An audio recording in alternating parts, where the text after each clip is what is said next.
ایک دفعہ کا ذکر ہے، ایک پرسکون سا گاؤں تھا جس کا نام نور پور تھا، جہاں دن خوشی سے گزرتے اور راتیں راز سمیٹنے رکھتی تھی۔ نور پور کے قریب ایک سیاہ اور بلند پہاڑ تھا جسے کالا پہاڑ کہا جاتا تھا، جسے لوگ خوف کھاتے تھے۔ گاؤں کے بزرگ رات کو آگ کے گرد بیٹھ کر جنوں کی بستی کے قصے سنایا کرتے تھے۔ احمد خاموشی سے سب کچھ سنتا اور دل ہی دل میں سوال کرتا رہتا تھا۔ اکثر راتوں میں احمد آسمان کو دیکھ کر سوچتا تھا کہ حقیقت کیا ہے۔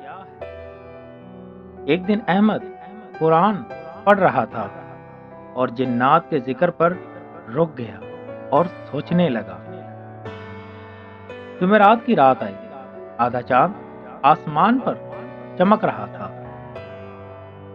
دادی نے احمد کو آیت الکرسی پڑھنے کی نصیحت کی۔ احمد نے ٹارچ اور بیگ تیار کیا اور دل کو مضبوط کر لیا۔ جب سب سو گئے، احمد خاموشی سے گھر سے نکل آیا۔ جنگل میں قدم رکھتے ہی فضا تبدیل ہو گئی۔ احمد ٹارچ کی روشنی میں آگے بڑھنے لگا۔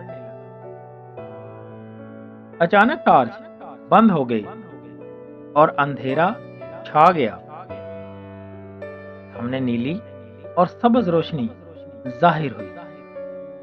دھند کے اندر ایک عجیب سی بستی نظر آئی۔ راستے سبز شعلوں سے روشن تھے۔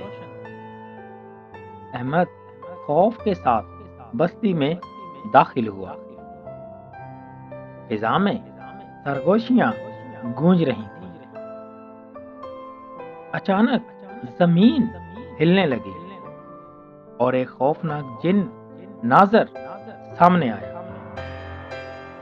ناظر نے احمد کو غور سے دیکھا اور اسے واپس جانے کے لیے کہا، لیکن احمد جانے کو تیار نہ تھا۔ ناظر احمد کو بستی دکھانے لے گیا۔ کچھ جن عبادت میں مصروف تھے، کچھ جن علم حاصل کر رہے تھے۔ ایک کونے میں برے جن چھپے ہوئے تھے۔ ناظر نے احمد کو خطرے سے آگاہ کیا۔ دور سے ایک خوفناک چیخ سنائی دی۔ سائے تیزی سے حرکت کرنے لگے۔ احمد شدید خوف میں مبتلا ہو گیا۔ اچانک اذان فجر کی آواز گونجی۔ اذان سنتے ہی بستی لرزنے لگی۔ ناظر نے احمد کو واپس جانے کا کہا۔ ناظر نے احمد کے ماتھے پر ہاتھ رکھا۔ ہر طرف نور پھیل گیا۔ احمد جنگل کے کنارے پڑا ہوا تھا۔ سورج نکل آیا اور پرندے بولنے لگے۔ احمد اٹھا مگر حیران تھا لیکن محفوظ۔ وہ واپس گاؤں کی طرف چل پڑا۔ اس کے چہرے پر ہلکی سی مسکراہٹ تھی مگر راز آنکھوں میں تھا۔ دور کالا پہاڑ آج بھی خاموش کھڑا تھا۔